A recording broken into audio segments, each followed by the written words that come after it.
ముందుగా యేసునామమునకు వందనాలు.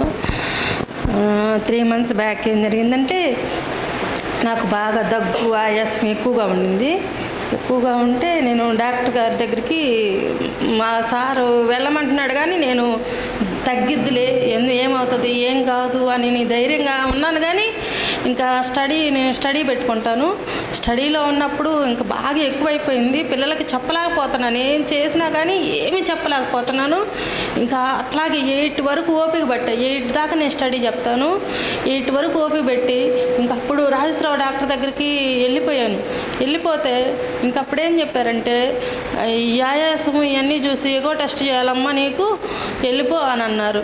వెళ్ళిపోమంటే అప్పటికప్పుడు వెళ్దామంటే డబ్బులేమో లేవు. డబ్బులు లేకపోతే ఇంకేం చేయాలని నేను మా సార్కి ఫోన్ చేస్తే నువ్వు ముందు ఇక్కడ సంఘమిత్ర హాస్పిటల్కి రా, నేను అక్కడికి వస్తాను అని చెప్పాడు. ఇంకా అక్కడికి వెళ్ళి ఎగో టెస్ట్ చేస్తే గుండెకి నీరు చేరిందమ్మా, ఎక్కువ నడవకూడదు, నువ్వు ఎక్కువ మాట్లాడకూడదు, ఎక్కువ అరవకూడదు అని చెప్పారు.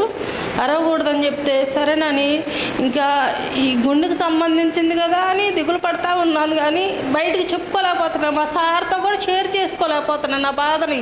ఇంక ఏడుస్తూ అట్లాగే ఓపిక పట్టి ఇంకా మందులు వేసుకుంటా ఉన్నాను. ఇంకా దేవుని మందిరానికి మా అత్తగారికి బాగలేదు, మంచంలో ఉంది. బాగాలేకపోతే ఇంకా ఆమెను చూసుకుంటా నేను మందిరానికి దూరం అయినందుకే నాకు ఇట్లా అయిందేమో అని అనుకున్నాను. నేను అంతకుముందు జేఎంబి చర్చికి వెళ్ళేదాన్ని.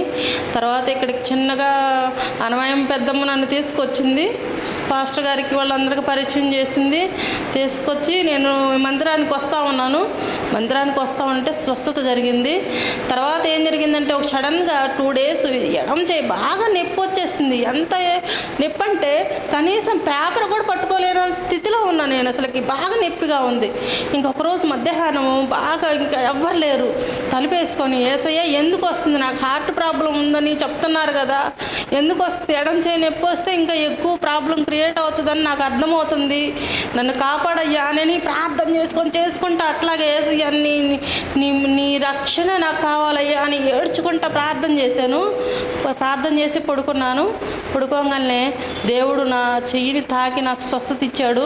అప్పటి నుండి చెయ్యి అసలు నొప్పే లేదు. డైలీ వారం మందిరానికి రావడానికి కూడా దేవుడు సహాయం చేస్తున్నందుకు ఈ చిన్న సాక్ష్యాన్ని దేవుడు దీవిస్తాడని ఆశీర్వదిస్తున్నాను.